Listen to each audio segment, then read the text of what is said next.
Bonjour, bienvenue dans Point de Vue. Posez vos questions, postez vos commentaires, réagissez à ceux de nos invités. Vous allez les découvrir dans un instant, mais d'abord les sujets au menu du jour. L'économie, bien sûr, avec les annonces d'investissements étrangers en France et d'emplois à la clé. C'était hier soir à Versailles où Emmanuel Macron recevait 140 grands patrons. Au crédit de qui peut-on mettre cette embellie de l'économie? À celui de l'actuel président, à celui de François Hollande, nous allons en parler. Nous débattrons aussi du sort à réserver aux djihadistes français. Faut-il laisser l'Irak ou la Syrie les juger? Est-il plus productif de les ramener en France et de les faire parler? Ces questions méritent d'être posées. On entendra l'avis du procureur de Paris, François Molins. Et puis le bac, ce monument qui pourrait bientôt connaître plus qu'un ravalement de façade. Un rapport remis demain au ministre Jean-Michel Blanquer propose notamment d'instaurer un grand oral. Est-ce une bonne idée? Là aussi, dites-nous ce que vous en pensez. Enfin, nous proposons un petit retour en arrière. Nous proposons de rembobiner le film et de vous replacer il y a un an. C'était fin janvier 2017, à 3 mois de l'élection présidentielle. Quel était alors votre pronostic pour le scrutin? Benoît Hamon allait remporter la primaire socialiste. Le Canard enchaîné allait sortir son premier article sur le Pénélope Gate et François Fillon. Et ce qu'on appelait alors la dynamique Macron était enclenché. Bonjour Gaspard Ganzer. Bonjour. En janvier 2017, vous étiez à l'Élysée, en charge de la communication de François Hollande. Et en mai dernier, comme lui, vous avez quitté l'Élysée. Mais vous connaissez aussi très bien Emmanuel Macron, votre camarade de promotion à l'ENA. Et depuis, vous avez monté une agence de communication baptisée 2017, je crois. Exactement. Bien 2017. 2017, d'ailleurs, c'est un peu curieux. D'habitude, c'est toujours une projection vers l'avenir. Non, 2017. Non, mais c'était pour qu'on s'en souvienne. On a réfléchi pendant très longtemps au bon nom. Et puis finalement, on s'est dit que l'année de la création, c'était pas si mal. Comme ça, on s'en souviendra. Et vous avez également publié un livre qui s'appelle « La politique est un sport de combat ». C'est paru chez Fayard. Tout à fait. À côté de vous, Thomas Legrand, bonjour. Bonjour. Vous êtes éditorialiste politique de France Inter. Et cette année 2017, vous l'avez également observé de près et vous en avez tiré un livre, Chronique de l'imprévu. C'est paru chez Stock. En face de vous, dans le camp Figaro, Vincent Trémollet de Villers. Bonjour Vincent. Bonjour, rédacteur en chef des pages Débat et Opinion du Figaro et auteur de Conversation française. C'était Auxerre en 2016. Bonjour Marc Landret, rédacteur en chef au service économie du Figaro et auteur de nombreux articles. De rien, j'ai toujours pas écrit de livre. Et analyses. Pas depuis la semaine dernière. Très pertinentes. Alors, c'était hier à Versailles. 140 dirigeants de multinationales étaient réunis avant de se retrouver au Forum de Davos. À la clé, la promesse de 3,5 milliards d'investissements et 2200 créations d'emplois. Alors, doit-on dire merci patron, cocorico et bravo Emmanuel Macron? Peut-être. Quelques heures plus tard, comme l'avait révélé Le Figaro, Carrefour annonçait un plan de 2400 départs volontaires, 2 informations qui donnent un instantané de la santé de l'économie française. Avant d'en parler, je vous propose d'écouter 2 commentaires sur le sujet, celui du député Olivier Faure, en course pour la direction du PS, et celui de Pierre Gattaz, le patron du MEDEF. Moi, je veux bien dire qu'Emmanuel Macron a du talent, qu'il est charismatique, etc. C'est vrai. Simplement, les 3,5 milliards qu'on nous vend, ce sont 3,5 milliards qui, pour la plupart, ont déjà été en réalité des investissements qui étaient programmés du temps du gouvernement précédent. Et donc, il a pris l'habitude de s'attribuer des mérites qui ne lui reviennent pas. Mais il y a eu des bonnes choses qui ont été faites par François Hollande. Il y a le pacte de responsabilité, il y a la baisse du coût du travail par le CICE. Le problème, c'est qu'il fallait aller jusqu'au bout des réformes, notamment sur la simplification du code du travail, sur une fiscalité de la production et la production locale. Il y a eu trop de zig et de zag, je dirais, dans le quinquennat précédent. Là, aujourd'hui, au moins c'est clair, on va vers, je dirais, des réformes qui permettent de retrouver la confiance des investisseurs nationaux et des investisseurs étrangers. Gaspard Ganzer, c'est un peu facile, mais trop de zig et de zag dans le quinquennat précédent? N'attendez pas de moi que je vous dise qu'il n'y a pas eu d'erreur sous le quinquennat précédent. Il y en a eu beaucoup. Il y a des choses qu'on aurait dû certainement faire plus tôt. Sur la compétitivité, c'est venu au bout de quelques mois. Peut-être que ça aurait dû venir immédiatement. Et surtout peut-être... 2 ans. Ouais, voilà. Non, le CICE, je suis désolé, c'est en novembre 2012. Mais le pacte de responsabilité, effectivement, c'est en janvier 2014. Mais au-delà de ces questions de calendrier, c'est vrai que je pense que souvent on aurait gagné à mieux expliquer ce qu'on faisait, le cap qui était indiqué. Là, peut-être un des mérites d'Emmanuel Macron, c'est comment il dit les choses qu'il va faire et il semble suivre ce chemin-là. En revanche, ce qui est certain, c'est que je pense que la réussite de la France aujourd'hui, puisqu'elle est quand même réelle du point de vue économique, c'est un sport, c'est une œuvre collective. Il y a d'abord eu Sarkozy qui a sauvé quand même le pays pendant la crise de 2008, après Hollande qui a entamé le travail de redressement de notre compétitivité. Et aujourd'hui, Macron a la lourde responsabilité d'en tirer les fruits, mais il ne faut pas qu'il gâche le mouvement qui a été lancé. Travail de pédagogie qui a manqué, Thomas Legrand? Qui a manqué à François Hollande. Oh, je ne sais pas, François Hollande n'avait pas du tout parlé de compétitivité pendant sa campagne, et il en a fait après. Donc il y a eu surtout, parce que là, quand on parle de compétitivité, c'est qu'on donne de l'argent à des grandes entreprises, peut-être pour de bonnes raisons, mais à un moment... Des petites aussi. Pardon ? C'est pas que les grandes entreprises. Et les petites aussi, d'accord. Et à un moment où le chômage ne baisse pas et où le pouvoir d'achat n'augmente pas énormément, donc c'est dur à avaler pour ceux à qui on n'avait pas du tout vendu ça avant. Mais si ça marche, tant mieux. Et puis là, Emmanuel Macron, c'est vrai que les grandes entreprises, et les petites aussi sans doute, du monde entier l'aiment bien. Dans ce monde, c'est un des dirigeants qui peut plaire à la société civile du monde entier, vu l'état des autres, la personnalité des autres dirigeants de la planète. Mais là, il réussit un joli coup de communication où il réunit à un moment où tous les patrons du monde passaient au-dessus de la France. Il leur dit « Oh, arrêtez-vous dans le beau cadre de Versailles ». Et puis, il fait un gros chiffre avec des investissements qui étaient prévus de longue date et qui sont prévus dans l'avenir. Et ça fait un gros chiffre. Ça marque quand même que le pays redevient attractif. Voilà. Redevient attractif ou Marc Landré, parce que l'attractivité de la France, elle ne date pas de 2017. Elle ne date pas de mai 2017, ça c'est sûr. Elle avait déjà été sacrément dressée en 2016. Et c'est vrai, il faut rendre hommage à François Hollande. Comme le fait notre confrère Libération. Oui, je pense, et le Figaro l'a fait aussi récemment. La une de Libé ce matin. C'est que moi je l'ai écrit plusieurs fois et je pense que l'histoire finira par lui rendre hommage, en tout cas un petit hommage, en tout cas sur ce qui concerne le redressement de la productivité et de la compétitivité en France. Je veux dire, l'attractivité est repartie, a été relancée en France en 2016. Puisqu'on a vu que dans le fameux baromètre d'EY sur l'attractivité, qu'on avait eu un regain de projets nouveaux implantés en France à partir de 2016. On était sur une tendance baissière et on a été sur une tendance haussière à partir de 2016. Donc oui, il faut rendre à François Hollande ce qui lui est dû. Et je pense que ce qui est lié... Je suis d'accord avec vous, Thomas. Il y a eu un malentendu avec François Hollande. Il a fait campagne sur une thématique et après, il a appliqué une autre politique. Mais surtout, il y a eu une cohérence à partir de 2015. Oui. Avant, il y a eu des zigs, comme dirait Pierre Gattaz, et des zags, où il y avait une mesure dans un sens, d'autres mesures dans l'autre sens. Je pense à la pénibilité, je pense aux lois Hamon, enfin la loi Hamon, notamment sur le droit d'information des salariés, qui allait à l'encontre de la liberté, du surcroît de compétitivité accordé, notamment via le CICE, aux entreprises. À partir de 2015-2016, il y a eu une cohérence dans la politique suivie. Elle a été plus dite, malheureusement, il y avait un an de retard par rapport au calendrier officiel, ce qui fait qu'aujourd'hui, c'est Emmanuel Macron qui tire les fruits de la relance faite par François Hollande. Il y a une petite logique, si je puis juste me permettre, c'est qu'Emmanuel Macron, quand il était, alors là, peut-être à l'Élysée, depuis le début, poussait à cette cohérence. Là, ouais. Donc, c'est pas illogique qu'il en Emmanuel Macron n'est pas étranger à ce qui a été fait sous François Hollande entre 2012 et 2017, puisqu'il était à la fois conseiller puis après ministre de l'économie. Ouais.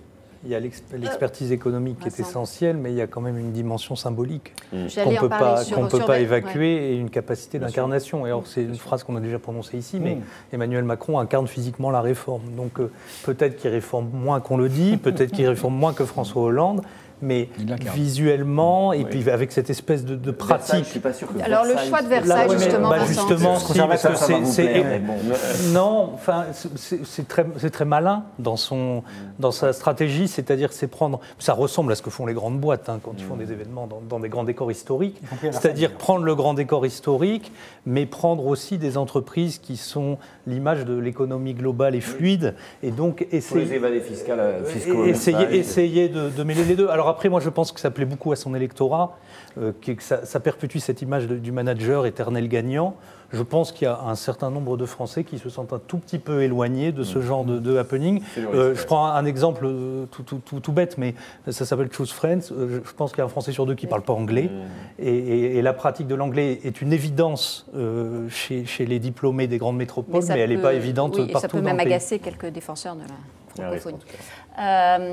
Alors, c'est vrai, je le rappelais au début, même si c'est vraiment peut-être qu'une conjonction de temps, mais il y a eu ce matin l'annonce par Carrefour de 2400 départs volontaires, ils réduisent la voilure. Là, c'est un pan de l'économie qui va moins bien quand même, Marc Landré. ou c'est purement lié à la fin des hypermarchés et d'un mode de consommation? C'est de la destruction créatrice. Je pense que c'est l'image même de ce qu'est une économie en mutation et en évolution perpétuelle. Carrefour va moins bien que le numéro 1 sur des hyper, c'est-à-dire Leclerc. Il a pris plus tardivement le virage numérique que ses concurrents. Il est en retard par rapport à Amazon, donc il doit rattraper des parts de marché. Et plutôt que de tomber une fois qu'il sera au bord du précipice, il préfère le faire un petit peu en amont, en restructurant globalement sa présence sur le territoire et en même temps en investissant massivement dans le digital, parce que vous dites 2400 suppressions de postes volontaires. Départ volontaire. Mais à côté, il y a 2,7 milliards qui sont investis par le groupe, injectés dans les sites. Alors certes, après, il y a la réduction de taille des hyper, ils vont perdre 20%. Il y a la cession de tous les supermarchés d'IA. Il y a également la mise en gérance d'un certain nombre de supermarchés et d'hypermarchés qui tourner moins bien économiquement. Je veux dire, c'est le principe même d'une économie mobile qui s'adapte à l'évolution de la société. Dans l'esprit des gens, quand ils entendent ce matin, hier soir, 2200 créations d'emplois grâce aux investissements étrangers, et ce matin, 2400 supplémentaires, ils disent finalement, qu'est-ce qu'on met dans la balance? On a la caricature de ce que vous décriviez, c'est-à-dire les hypermarchés, là, très populaires, de la consommation de masse, ce qui concerne la grande majorité des gens. Il y a cette annonce. Et de l'autre côté, c'est vrai, il y a l'élite mondiale à Versailles. Ça peut faire effectivement les deux mondes, le haut et le bas. Il y a une cohérence en plus dans le discours économique, c'est-à-dire que ce qui a été tenu à Versailles, et notamment avec l'avenue de Google pour l'intelligence artificielle, c'est de dire que la mutation économique dont parlait Marc Landré fait que la digitalisation est une chose inéluctable et qu'il faut former les gens. Mais je pense que c'est inaudible. On peut le théoriser, il va y avoir des excellents économistes, des Nicolas Bouzou qui vont dire ça. Mais je pense que pour beaucoup de gens, c'est très compliqué à comprendre et à suivre. Non, mais il faut se méfier, parce que ce qu'on est en train de vivre, c'est une révolution industrielle. Certains ont connu l'apparition de la machine à vapeur au 19e, d'autres du moteur à explosion au 20e. Nous, c'est les autoroutes de l'information et de la communication qui bousculent aujourd'hui la grande distribution, demain la banque, l'assurance, etc., avec des effectifs considérables. C'est des centaines de milliers de personnes qui travaillent dans le secteur bancaire et assurantiel en France. Et certes, il faut parler de cela de façon intelligente, parler d'intelligence artificielle, mais il faut surtout parler aux gens qui sont concernés. Moi, je pense que le président de la République, son ministre de l'économie ou son Premier ministre doivent trouver les mots pour expliquer comment ce monde change, comment il vient. En fait, finalement, parler aux patrons mondialisés d'un monde dont ils sont les acteurs, c'est très bien et c'est très utile, mais le plus utile, c'est qu'il faut parler à ceux qui sont les perdants de la mondialisation, au moins à court terme. Il l'a fait il n'y a pas longtemps, Emmanuel Macron, était sur une radio, je me rappelle très bien, où il avait parlé de la fameuse banquière. Il dit, imaginez cette banquière qui est depuis 15 ans derrière son guichet. Demain, on va supprimer son poste parce qu'elle n'a pas su s'adapter ou parce que l'entreprise, sa banque, n'a pas su lui donner les compétences pour pouvoir rebondir. Et ça a été une manière pour lui d'introduire le plan de 15 milliards de compétences pour justement faire en sorte que les gens qui n'ont pas été formés tout au long de leur vie, ou alors pour les gens qui sont peu qualifiés, pour qu'on les mette à niveau par rapport à des métiers qui seront ceux qui pourront les employer demain. Donc il l'a fait, mais il l'a fait maladroitement, et il l'a fait avec une forme, je pense, de suffisance qui n'atteint pas les gens. C'est-à-dire avec une forme de conviction qui est trop élevée. C'est le problème des Français trop complexe. Ça n'atteint pas le commun des mortels. Mais en revanche, la fin des zones blanches, enfin tout l'effort qui est fait par les opérateurs pour couvrir la France en 4G, c'est concret. Les gens, ça leur parle. Promis, Hollande l'a promis, et Macron le récupère. C'est concret, c'est nécessaire, et ça, c'est vraiment très important, justement pour cette France qui se sent oubliée et souvent qui se sent totalement en retard. On l'a vu, il y avait un reportage sur ces aides aux démarches administratives dans des villages où on voyait des gens mais qui ne pouvaient pas envoyer un mail, et ils sont encore nombreux et ils se sentent lâchés, ces gens-là. Il faut faire attention au décalage entre ce genre d'événements et les commentaires qui peuvent suivre, qui sont des commentaires d'autocongratulation, et la vie quotidienne des gens.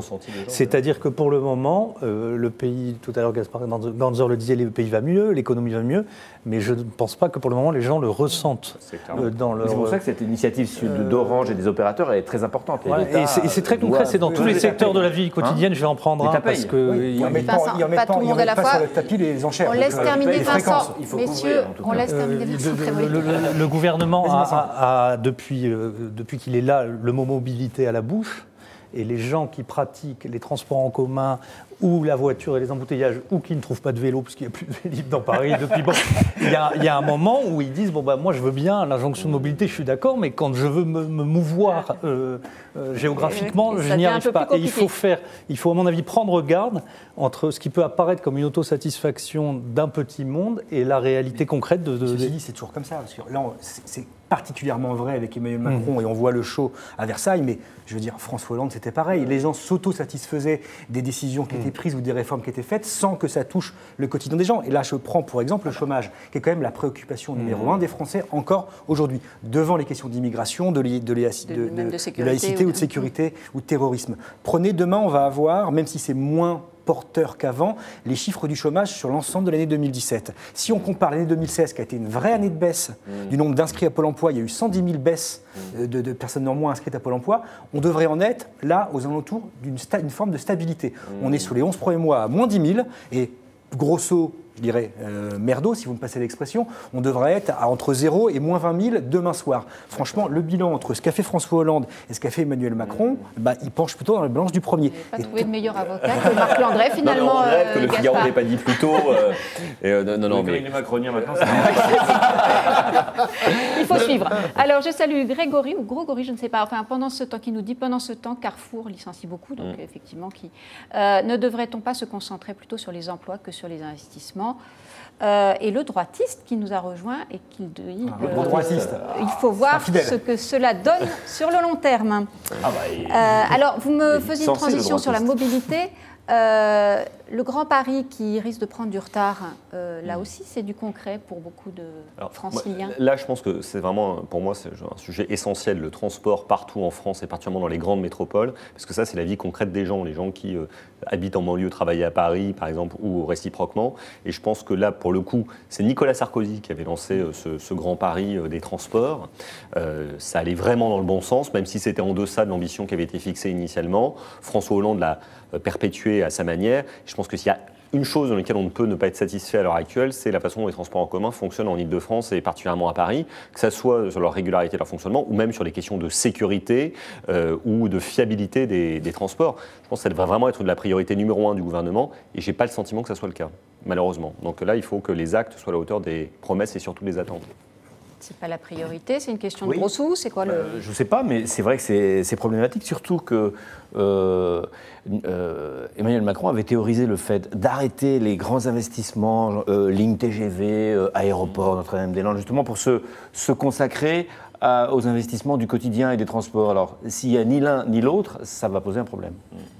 Et je pense que c'est un ferment de colère, c'est lent, mais si vous voulez, c'est une pratique quotidienne, c'est 2 fois par jour, et 2 fois par jour, il y a la vérification d'un certain nombre de choses qui ne correspondent pas au discours, et qui sont vraiment ce qu'il y a de plus pratique, de plus prosaïque. Il n'y a pas de manif contre ça, parce que ce n'est pas professionnel. Voilà, de plus pratique, de plus prosaïque, et c'est des cas très concrets, c'est un examen à Arcueil qu'on ne peut pas aller passer, c'est un entretien où on arrive en retard, c'est un train qu'on rate, c'est un avion dont on n'est pas sûr de l'avoir, il faudrait faire un recueil des excuses de la SNCF ou du RER parce que c'est magique. Là, il y a vraiment des gens qui ont une inspiration. C'était drôle, il y avait Guillaume Pépi qui était dans un train qui prenait du retard et qui lui-même a pris la peine de. Voilà, il faudrait des hologrammes de Guillaume Pépi. Après, c'est pas simplement de la faute du gouvernement, même s'il a la responsabilité des investissements les plus importants.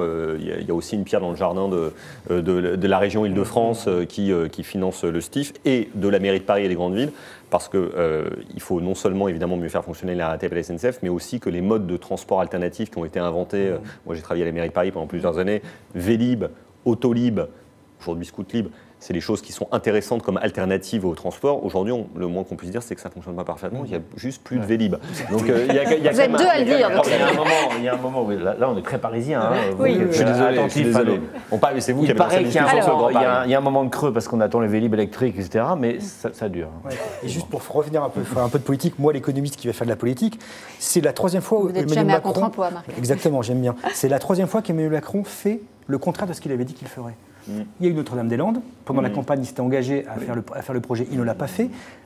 L'Expo France 2025, Au mois de novembre, il s'était engagé à le faire. En tout cas, il avait soutenu le projet. Il avait même signé la préface du dossier de candidature qui a été déposé. Et le Grand Paris, il avait dit qu'il le ferait.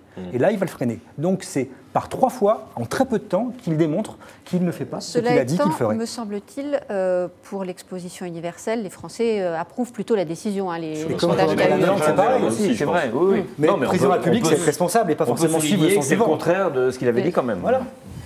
Surtout pour quelqu'un qui dit qu'il fait ce qu'il dit qu'il ferait. Avec les sondages, parce qu'on dit Notre-Dame-des-Landes, les Français sont pour, et puis après il y a des vagues de sondages qui sortent où Emmanuel Macron perd des points, et notamment auprès des électeurs des Républicains, notamment sur ce motif. Donc on peut à la fois, l'opinion n'est pas obligée d'être cohérente, contrairement aux gouvernants. On peut à la fois, considérer que dans cette situation, il faut mieux arrêter Notre-Dame-des-Landes, c'est pas la peine. Et puis considérer que, puisqu'ils l'arrêtent, ils auraient dû nous le dire, et donc c'est pas bien. Voilà. Mais surtout que sur Notre-Dame-des-Landes, visiblement, la plupart des sondages disent que les Français sont contents qu'il y ait une décision ait été prise. C'est-à-dire que pour une fois, il y a eu un acte politique qui a été arrêté par un président. C'est toute l'habileté d'avoir transformé le...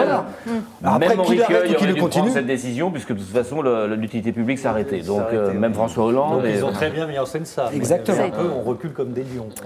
Alors, à la question, doit-on remercier Emmanuel Macron pour ses investissements étrangers, vous êtes une toute petite majorité à dire oui, 51%, sur Twitter.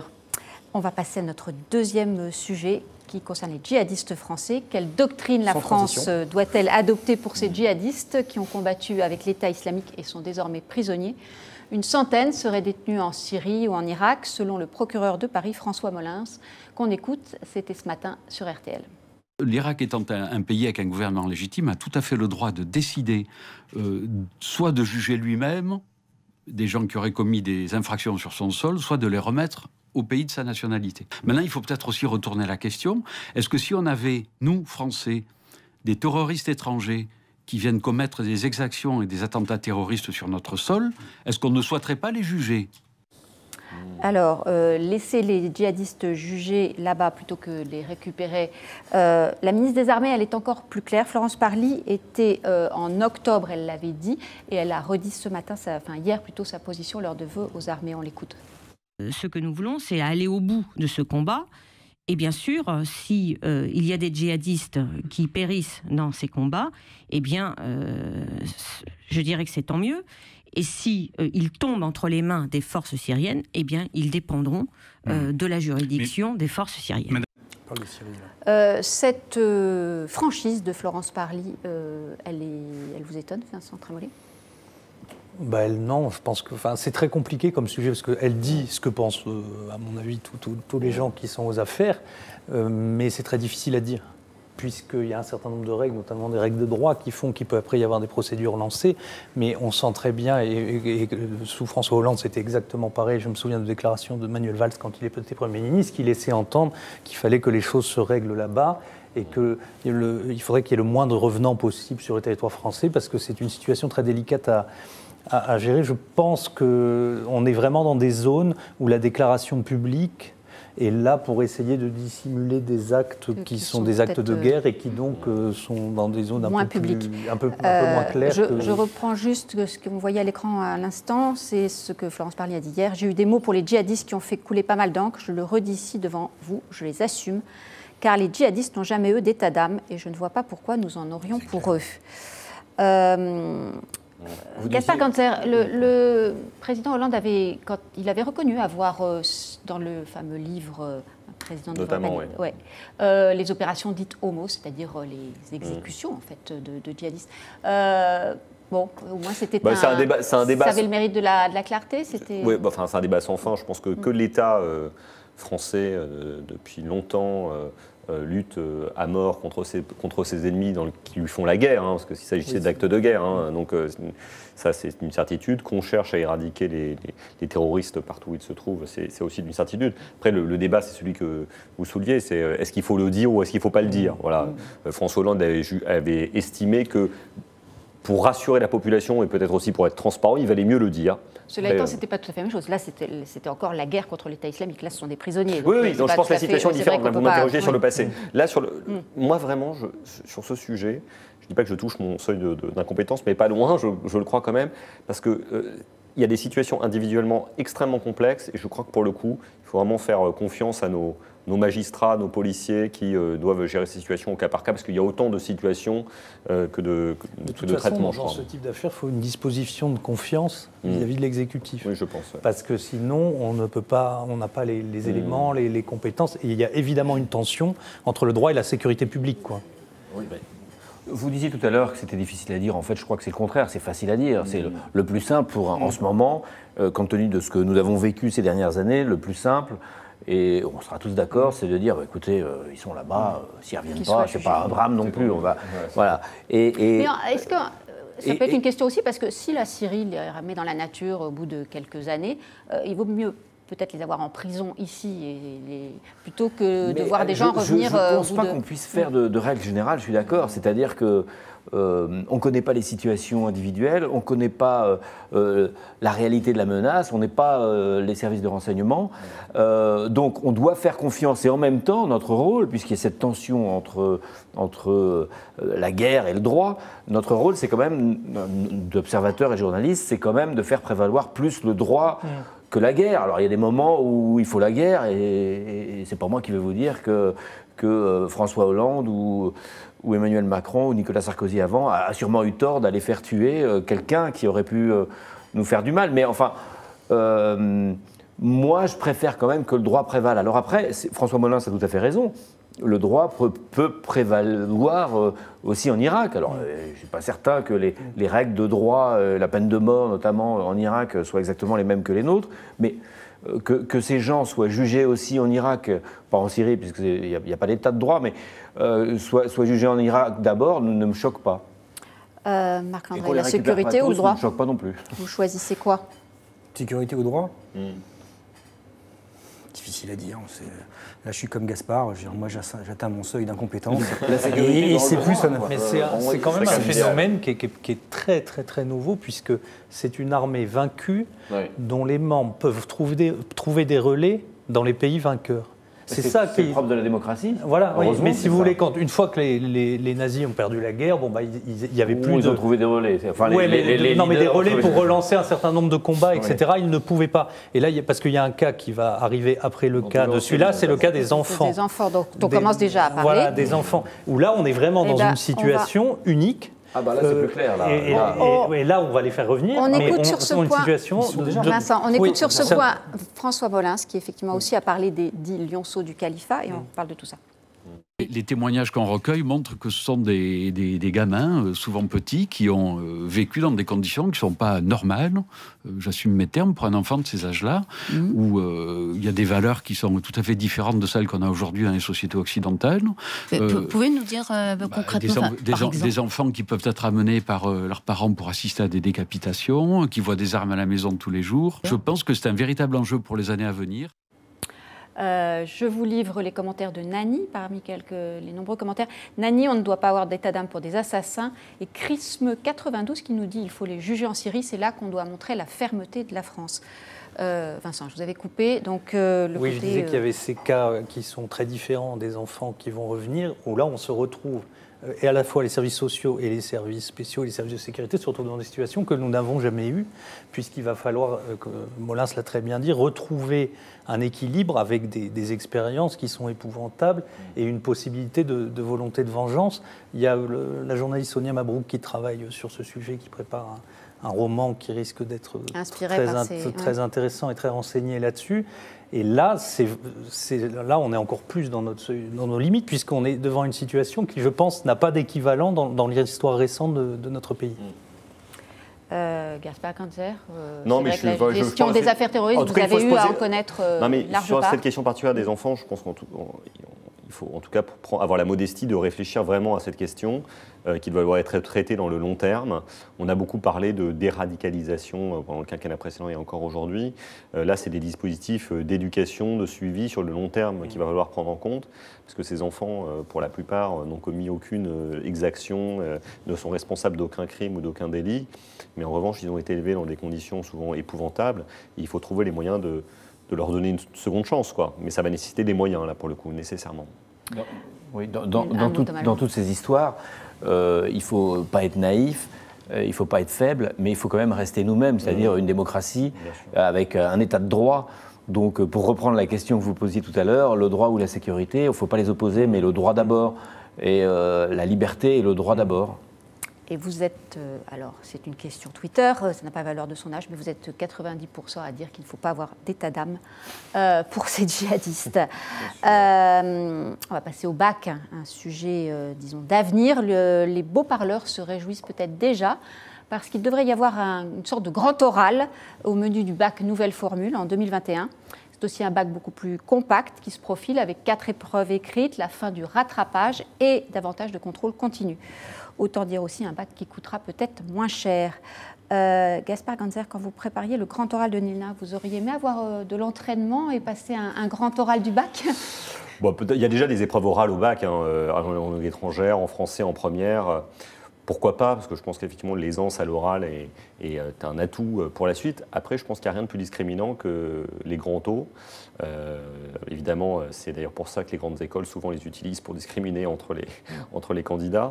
Et donc il faut se méfier de cela. Discriminant socialement Non, au sens de, oui, à la fois socialement et puis académiquement. Et donc il faut se méfier, parce que j'aimerais pas que la création de ce grand oral en terminale conduise à davantage de ségrégation scolaire, notamment au lycée. Donc il faut vraiment faire attention, parce que dans des familles dans lesquelles il y a de l'analphabétisme ou de l'illettrisme, on ne sera pas forcément très bien armé pour préparer un grand taux, quoi. Donc, mais normalement, c'est un argument, Vincent. Normalement, c'est l'école qui devrait bien sûr, sa responsabilité. les former. Alors, on ne va pas reprendre l'éternel exemple d'Albert Camus et de M. Germain avec la grand-mère de Camus qui ne parle pas et sa mère qui est analphabète et lui qui a le prix Nobel de littérature. Je ne dis pas que rien n'est impossible et personne n'est condamné. Après, il faut pas croire que, comme par magie, parce qu'on a décidé de mettre en place un grand oral, toutes les questions vont se régler. Il y en a d'autres qui s'opposeront.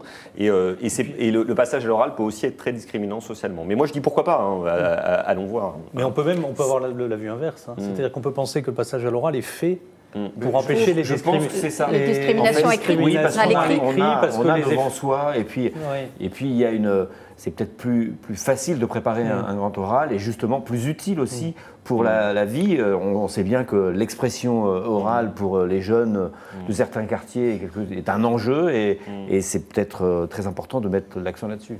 Marc-André, c'est un point faible des jeunes Français, l'expression orale?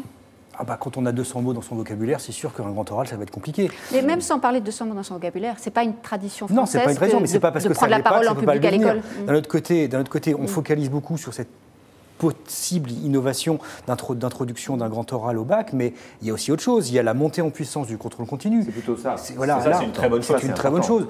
Parce que le grand oral, dans ce qu'on en lit et sous réserve de confirmation, ça représenterait 10% de la note globale, alors que le contrôle continu, ça serait à peu près 40 ou 50%. Pareil, je veux dire, entre l'épreuve de français et le reste, ça serait, grosso modo, on arriverait aux épreuves de Pâques. Parce que maintenant, on anticiperait en plus les épreuves écrites qui seraient moins nombreuses et qui seraient anticipées, avec déjà 50% de sa note bac qui serait formalisée, qui serait finalisée. Après, on peut disserter à l'infini sur c'est bien, c'est pas bien, mais voilà, c'est la vraie nouveauté. Qui paraît-il, il faut appeler le contrôle en cours de formation, parce que le contrôle continu aussi, ça serait discriminant, parce qu'il y aurait des bacs lycée Henri IV. Alors, allez-y sur le contrôle continu. Non, mais moi, je suis d'accord avec vous, c'est moins discriminant et c'est plus facile de faire progresser les élèves sur des années plutôt que de les préparer. Moi, je sais qu'il y a des épreuves où, notamment en maths, j'ai eu une bonne note parce que j'ai bien appris, mais si vous m'aviez posé les questions une semaine après, je ne savais plus rien. On ne fera pas le test. Mais je trouve que le bac, c'est un peu comme le périphérique, c'est-à-dire cette espèce de frontière où vous achetez un appartement à l'intérieur de Paris, il est 2 fois plus cher que s'il est 150 mètres plus loin, mais qu'il y a le périphérique entre les deux. C'est un peu artificiel. Et le bac, c'est cette frontière aussi indépassable ou dépassable. Et rien ne serait possible sans le bac dans l'esprit de beaucoup de parents et beaucoup d'enfants. Et ça freine des gens qui sont entreprenants et qui ne sont peut-être pas très scolaires et qui préféreraient aller dans l'apprentissage ou dans des métiers plus manuels. Passe ton bac d'abord. C'est un rituel social aussi. On peut dire quand même ça permet à... C'est un rite, mais justement, on peut le garder. On peut le garder comme rite. Et le grand oral peut aussi d'ailleurs rajouter au rite. Il y a ce passage, ces petits moments d'excitation et de suspense. Mais Mais si le périphérique pouvait être un petit peu moins, si cette frontière pouvait être un petit peu moins étanche entre le possible et l'impossible, je pense que ce serait bien. Surtout, alors on va voir ce que va dire le ministre, puisque c'est un rapport. C'est un rapport qui est remis demain. Apparemment, il y a aussi une idée de lycée unique, c'est-à-dire que les filières technologiques rejoindraient les filières générales. Il y a quand même un danger, on parlait de ce qui discrimine ou de ce qui ne discrimine pas, mais il y a les discours, et puis il y a là où les parents mettent leurs enfants.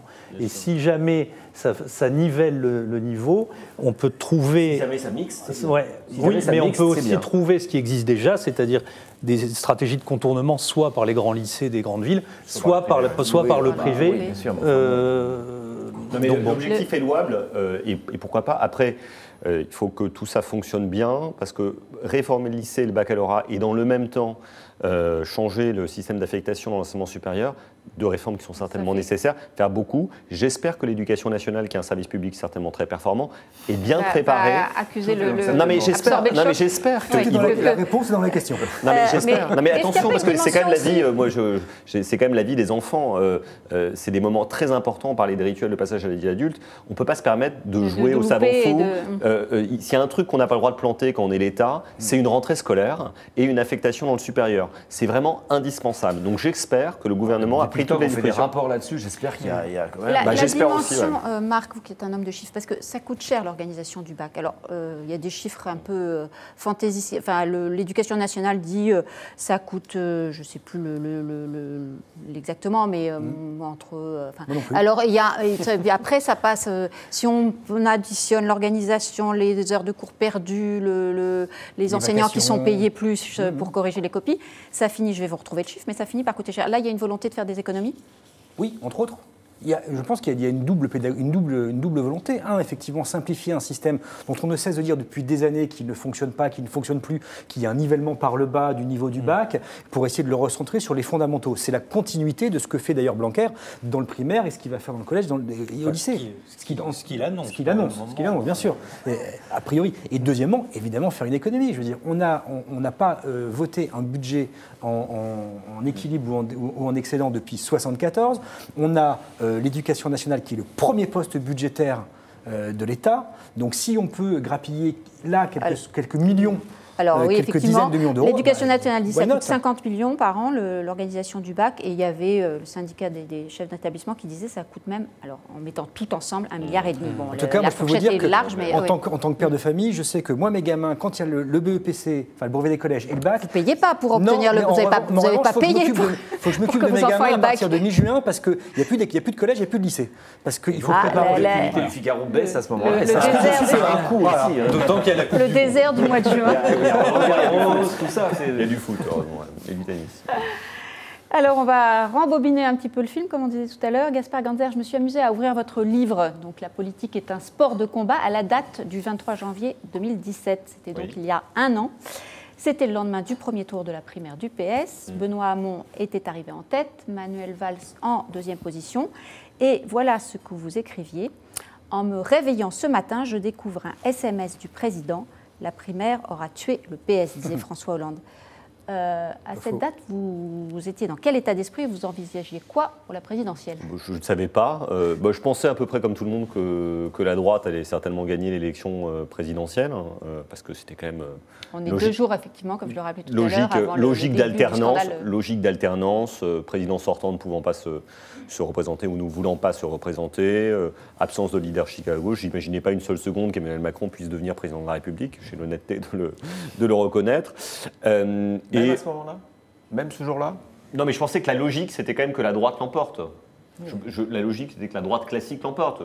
Parce que François Fillon avait déjà perdu des points. Il y avait eu le mois de décembre qui avait été difficile. Le mois de décembre, la sécurité sociale. On m'avait demandé de parier beaucoup d'argent. Je pense que j'aurais quand même parié sur la victoire de la droite à ce moment-là. Si je suis totalement honnête, je reconnais même m'être trompé plus d'une fois. Et après, je regardais ce qui se passait au Parti socialiste.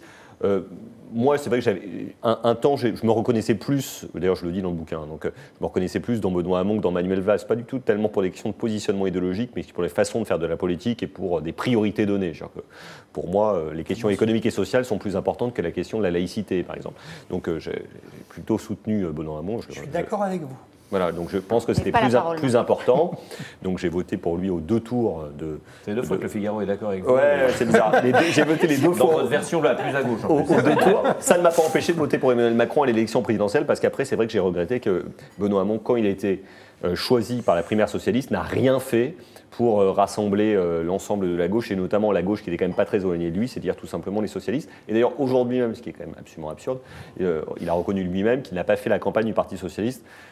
D'ailleurs, comme la plupart des candidats à la primaire, qui ont à peu près tous quitté le giron, etc. Donc, quand on y pense, je pense que dans le genre savant fou, suicide collectif, c'était difficile de faire pire que la primaire du Parti socialiste cette année-là. Enfin, qui n'était pas le SMS de François Hollande était vrai. Visionnaire, totalement vrai. Oui, il était vrai.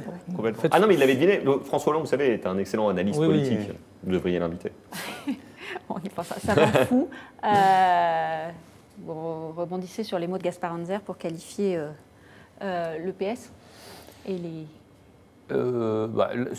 Moi, quand j'ai vu que Benoît Hamon allait gagner la primaire, alors je ne sais plus à ce moment-là ce que je pensais, parce qu'on a quand même, pendant l'année 2017 et 2016-2017, pensé tout et le contraire de tout. Il a mérité de le reconnaître dans son livre. Je vous rappelle qu'un an avant, on se demandait qui à droite, j'essaie de me rappeler, qui à droite de Sarkozy ou de Juppé allait gagner la primaire. Donc on se trompait même sur la question. Et on se demandait, on se disait qu'évidemment François Hollande allait se représenter. Moi j'avais des gros doutes déjà, oui, c'est vrai, mais en tout cas, on se disait en général que François Hollande allait se représenter parce qu'un président ça se représente. Et comment il allait faire dans cette peut-être primaire qui allait évidemment opposer Arnaud Montebourg à Manuel Valls. Bon, finalement, rien de tout ça ne s'est passé, rien ne s'est passé comme prévu, mais le jour où j'ai vu que c'était Benoît Hamon qui allait gagner la primaire, j'ai compris, moi j'ai commencé à penser, que Macron allait gagner. C'est à ce moment-là. Alors, on a eu la confirmation après la chute de Fillon, mais quand on voyait déjà, j'imaginais un duel, peut-être pas un second tour, mais l'offre Macron-Fillon et ce que commençait à dire Fillon, même pour la droite modérée. Et si on rajoute la droite modérée à la gauche modérée, ça fait quand même beaucoup de monde. À mon avis, c'est même pour moi la vraie majorité silencieuse, c'est ça. Là, je commençais à voir Macron. Alors, vous êtes quelques-uns à vous rappeler ce que vous pensiez à cette époque-là. Muriel qui nous dit « Je pensais voir Fillon avec Manuel Valls dans son entourage ». Et le droitiste, je voyais Fillon l'emporter facilement. Oui, mais le droitiste, c'est du wishful thinking, le droitiste. Vincent, un mot là-dessus. Sans forcément vous prononcer sur ce que vous... Hein. Ouais. C'est-à-dire que, heureusement que je ne suis pas journaliste politique, parce que j'ai cru que Juppé... Quand il faut faire une chronique par jour, c'est pas mal. J'ai cru que Juppé gagnerait la primaire. Une fois que Fillon l'a gagné, je me suis dit il va être président de la République. Je pensais que Marine Le Pen serait pas au second tour. Et j'ai dit qu'Emmanuel Macron était une bulle qui allait exploser et que ça ne tiendrait pas parce que c'était pas sérieux tout ça.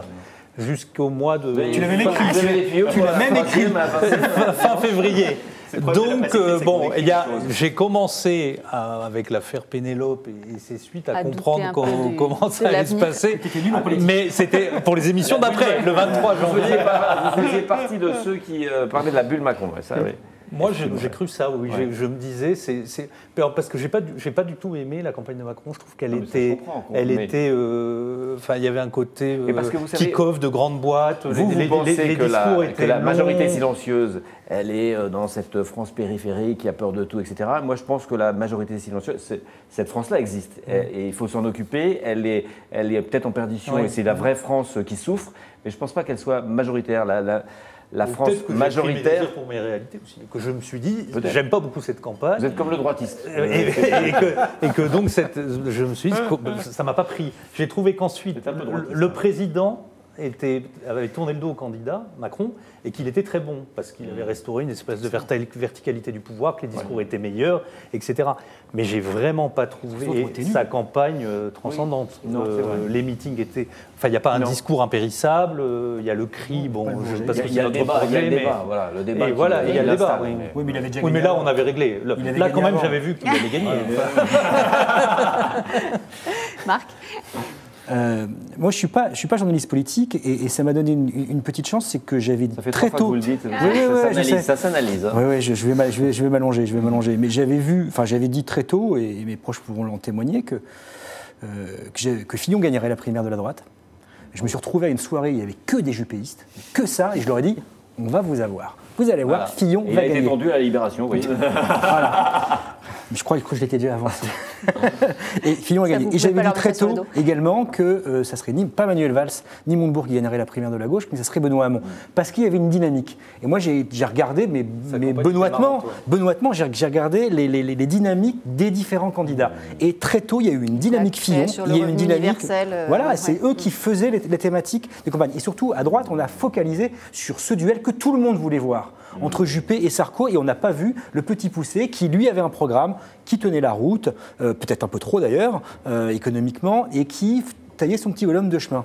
Et au final, on s'est retrouvé effectivement ce 23 janvier avec un Benoît Hamon qui sort en tête et largement en tête et qui va mettre tout le monde d'accord. Et au final, j'ai pas vu non plus Emmanuel Macron comme tout le monde, faut avouer, comme tout le monde, on l'a tous sous-estimé, comme on avait sous-estimé François Hollande en 2012. Et c'est vrai, Vincent, je suis d'accord avec toi. Il n'y a pas de discours marquant. Non. Mais je pense surtout que Emmanuel Macron a gagné parce que les autres ont été nuls. Par défaut. Voilà, parce que là, pour le coup, Fillon s'est effondré à cause de l'affaire Pénélope et au final, heureusement qu'il n'est pas président de la République, qu'il n'a pas été élu président de la République. Qu'est-ce que l'image on aurait renvoyée? Quand on voit l'image de la France aujourd'hui à l'international, qu'est-ce que ça aurait été si François Fillon avait été élu? Ce qui est très intéressant quand on lit le livre de Stefanini, c'est que les gens qui travaillent avec Fillon au début établissent un programme qui est celui que Macron est en train d'appliquer, et d'ailleurs maintenant travaillent avec Emmanuel Macron, en tant qu'affaire. C'est spécial. Alors, on a fait un peu de retour en arrière, on va faire un peu de prospective. Je ne vais pas vous demander ce qui va se passer dans un an, c'est pas la de cristalliser. On ne sera pas cru par nos auditeurs. Non, mais cette nouvelle façon de faire de la politique, alors c'est le côté feu de paille, parenthèse. Vincent, vous avez quand même un avis sur cette espèce de... on essaye avec cette lucidité des Français, semble-t-il. De ses erreurs. Bon, Macron est quand même très fort, très manœuvrier. Enfin, il a réussi à installer quelque chose. Je suis moins convaincu par la génération des parlementaires, mais parce que pour l'instant, ils ne sont pas très identifiables. Tout ça est un peu indiscernable. Il faut que ça prenne un peu de patine. Mais je ne vois pas... Alors, peut-être qu'il y a un certain nombre de gens qui, en secret, se disent on va revenir de ce qu'on appelle l'ancien monde. Moi, je n'en suis pas convaincu. Je pense qu'il faut comprendre que cette élection, il y a une chose qu'elle a exprimée, c'était la volonté de changer les visages, de changer un certain nombre d'attitudes. Après, les nouveaux visages vont prendre les attitudes des anciens, mais je ne sais pas si on va voir revenir les anciens. Vous vous interrogez aussi sur la nouvelle génération qui est quand même Non, parce que moi je trouve qu'il y a des gens très bien là-dedans et qui doivent faire certainement encore ça. Pour le moment très identifiable. Moi je pense que vraiment un des grands actifs, on va dire l'élection d'Emmanuel Macron, c'est justement ce chambardement. Il y a quand même un certain nombre de personnes qui étaient là depuis trop longtemps et un petit coup de balai a fait du bien. Et puis l'ouverture à la société civile, plus de femmes à l'Assemblée nationale, tout ça est formidable. Après, ça c'était le temps 1, quelque part c'est déjà fait. Moi j'attends beaucoup en matière de renouvellement de la vie politique. Et de ce point de vue-là, la révision constitutionnelle qui est en train de se préparer, il faut vraiment la regarder attentivement. Parce que s'il s'agit de faire plus de démocratie parlementaire, plus de démocratie participative, plus de conversation numérique, très bien.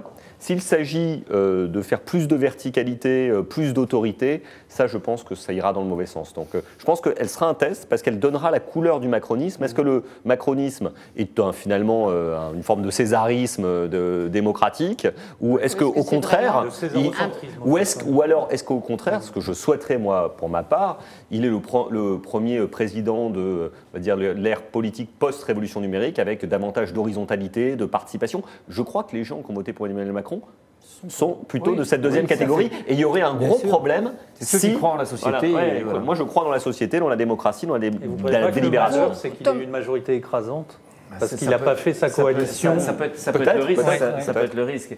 Et c'est pour ça que le Parlement, alors vous parlez de conversation numérique, mais le Parlement reste important. Oui, et moi, il y a un test qui sera intéressant dans cette réforme des institutions. Il veut réduire le nombre des parlementaires, tout le monde sera d'accord, etc. Si c'est pour faire des économies, ça sera embêtant. Parce que je pense que si vous réduisez le nombre de parlementaires, sénateurs et députés à coût constant, vous permettez aux députés, surtout avec le non-cumul, merci François Hollande d'ailleurs, vous permettez aux députés, avec de vrais attachés parlementaires qui ne sont pas maman et papa, vous permettez aux députés de faire un vrai travail de parlementaire, un meilleur travail de parlementaire avec plus de collaborateurs mieux formés, ça remusclerait le Parlement et notamment ce travail qui manque en France dans la démocratie française, c'est le travail, le contrôle de l'exécutif par le législatif, le contrôle de l'application des lois, qui est, selon moi, plus important maintenant que dans cette politique d'annonce, vous savez, où, vous vous souvenez, Nicolas Sarkozy qui annonce 9 lois de la sécurité en 5 ans, c'est-à-dire on n'a pas le temps d'en appliquer une, qu'on en annonce.